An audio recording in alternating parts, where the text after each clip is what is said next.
Well, new tonight, a beloved goat farm is off the market. It was recently purchased by York County leaders in an effort to preserve green spaces. Well, one little girl told our South Carolina Bureau Chief Shakira Speaks that she's sad to see the goats leave, but she is happy for what's coming in its place.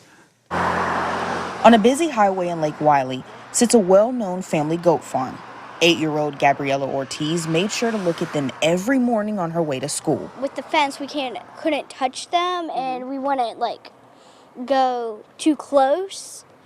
We've never actually gone up to the barn before. We've come and stayed kind of by the trees on the left side, just kind of to look.